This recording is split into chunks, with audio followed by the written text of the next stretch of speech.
പലപ്പോഴും heart patients സ്വന്തമായിട്ട് ഒരുപാട് തീരുമാനങ്ങളെടുക്കും. ഡോക്ടർ പറയണൊന്നും കേൾക്കണമെന്നില്ല. ഇത് ഞാൻ സ്ഥിരമായിട്ട് കാണാറുണ്ട്. പല രോഗികളും സ്വന്തമായിട്ട് തീരുമാനം എടുത്തിട്ട് ഓരോ വലിയ അബദ്ധങ്ങളിൽ ചെന്ന് ചാടാറുണ്ട്. ചിലപ്പോഴെങ്കിലും ചില രോഗികൾ മരണപ്പെടുക പോലും ചെയ്യാറുണ്ട്. എന്തൊക്കെയാണ് ഇതുപോലുള്ള അബദ്ധങ്ങൾ നമുക്ക് നോക്കിയാലോ. സ്ഥിരമായിട്ട് കാണുന്ന ഒരു അബദ്ധം എന്താണെന്ന് വെച്ചാൽ ഹാർട്ടിന്റെ ബ്ലോക്കിന്റെ ചികിത്സയുടെ തീരുമാനം രോഗികളും ബന്ധുക്കളും സ്വയം എടുക്കും. എന്ന് വെച്ചാൽ ഡോക്ടർമാര് ബ്ലോക്കിന്റെ ഗൗരവം നോക്കിയിട്ടും റിസ്ക് നോക്കിയിട്ടും ഓപ്പറേഷൻ പറയും, അതല്ലെങ്കിൽ കീഹോൾ ആൻജിയോപ്ലാസ്റ്റി പറയും. പക്ഷെ രോഗിയെ സംബന്ധിച്ചിടത്തോളം പലരും പറയുന്നത് കേട്ടിട്ട് അല്ലെങ്കിൽ നാട്ടുകാരുടെ അഭിപ്രായം കേട്ടിട്ട് കുറച്ചു കാലം കൂടെ ബ്ലോക്ക് നീക്കാതെ മുന്നോട്ട് പോകാം. ഞാൻ അറിയുന്നൊരു വ്യക്തി ബ്ലോക്ക് നീക്കാതെ ഒരുപാട് കാലം ജീവിച്ചു. അയാളോട് ബൈപ്പാസ് പറഞ്ഞിരുന്നു, പക്ഷെ അയാൾ ഓപ്പറേഷൻ ചെയ്തില്ല, എന്നിട്ടും അയാൾക്കൊന്നും സംഭവിച്ചില്ല. അതല്ലെങ്കിൽ വേറൊരാൾക്ക് ബൈപ്പാസ് ചെയ്തു അല്ലെങ്കിൽ ആൻജിയോപ്ലാസ്റ്റി ചെയ്തു, അതിനുശേഷം അയാൾക്ക് വലിയ പ്രശ്നങ്ങൾ ഉണ്ടായി.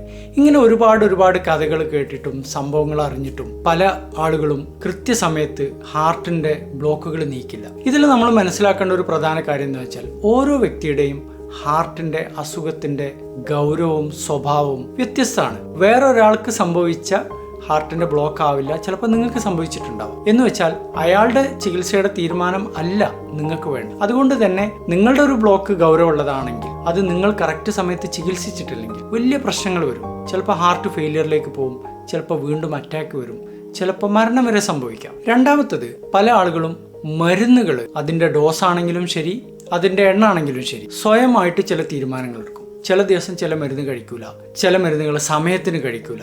ഇങ്ങനത്തെ മിസ്റ്റേക്കുകൾ ചെയ്യുന്ന കാരണം പല ആളുകൾക്കും ഹാർട്ട് ഫെയിലിയർ സംഭവിക്കാറുണ്ട്. പ്രത്യേകിച്ച് ഹാർട്ടിന്റെ പമ്പിങ് കുറഞ്ഞ ആളുകളൊക്കെ കൃത്യസമയത്ത് മരുന്ന് കഴിച്ചിട്ടില്ലെങ്കിൽ ഒരുപാട് പ്രശ്നങ്ങൾ വരും. അതുപോലെ തന്നെ ഹാർട്ടിന്റെ ആൻജിയോപ്ലാസ്റ്റി ഒക്കെ കഴിഞ്ഞ വ്യക്തികളാണെങ്കിൽ രക്തം കട്ടി കുറക്കുന്ന മരുന്നുകൾ നിർത്തി കഴിഞ്ഞാൽ പെട്ടെന്ന് സ്റ്റെന്റ് ബ്ലോക്കായി പോകും. അതുപോലെ തന്നെ മറ്റു ചിലർ ചെയ്യുന്ന ഒരു മിസ്റ്റേക്കാണ് കൊളസ്ട്രോളിന്റെ ഗുളിക. കൊളസ്ട്രോൾ നോർമൽ ആണെന്ന് കാണുമ്പോൾ നിർത്തിക്കളയും. അങ്ങനെ ഒരിക്കലും ചെയ്യരുത്. ഹാർട്ട് അറ്റാക്കോ ഹാർട്ടിൽ ബ്ലോക്കോ ഉള്ള ഒരു വ്യക്തിക്ക് കൊളസ്ട്രോളിന്റെ ഗുളിക കഴിക്കുന്നത് രക്തത്തിലെ കൊളസ്ട്രോളിന്റെ അളവ് ശരിയാക്കാൻ വേണ്ടി മാത്രമല്ല, വീണ്ടും ബ്ലോക്ക് വരാതിരിക്കാൻ കൂടി വേണ്ടിയിട്ടാണ്. കൊളസ്ട്രോളിന്റെ മരുന്ന് ഡോക്ടർ പറയാതെ ഒരിക്കലും നിർത്താൻ പാടില്ല. രോഗികൾ ചെയ്യുന്ന വേറൊരു പ്രശ്നം എന്താ വെച്ചാൽ ലക്ഷണങ്ങളെ സ്വന്തമായിട്ട് അനലൈസ് ചെയ്യും. എന്ന് വെച്ചാൽ ഒരു കിതപ്പൊക്കെ വരുമ്പോൾ ചിലപ്പോൾ അവരെ അവഗണിക്കും. അതല്ലെങ്കിൽ നീര് വരുമ്പോൾ അത് കുറേ നേരം ഇരുന്നിട്ടാണെന്ന് തീരുമാനം. ഇപ്പം ഹാർട്ടിന്റെ ഫെയിലിയറുള്ളൊരു രോഗിയാണെങ്കിൽ നീര് വരുന്നത് ഹാർട്ട് ഫെയിലിയറിന്റെ ലക്ഷണമാണ്. അത് കറക്റ്റ് സമയത്ത് ഡോക്ടറെ അടുത്ത് പോയിട്ടില്ലെങ്കിൽ അയാൾ പിറ്റേ ദിവസം ചിലപ്പോൾ ICUലോ വെന്റിലേറ്ററിലോ എത്തിപ്പെടും. പഠനങ്ങൾ കാണിക്കുന്നത് ഒരു ഡോക്ടറുടെ സൂപ്പർവിഷനോടെ ഒരു രോഗി മുന്നോട്ട് പോവുകയാണെങ്കിൽ ഹൃദ്രോഗത്തിന്റെ റിസ്ക് 70% കുറവാന്നുള്ളതാണ്. അതുകൊണ്ട് എന്തെങ്കിലും ബുദ്ധിമുട്ടോ മാറ്റങ്ങളോ നിങ്ങൾക്ക് വേണമെന്നുണ്ടെങ്കിൽ അതൊരു ഡോക്ടറോട് ചോദിച്ചതിന് ശേഷം മാത്രം ചെയ്യും.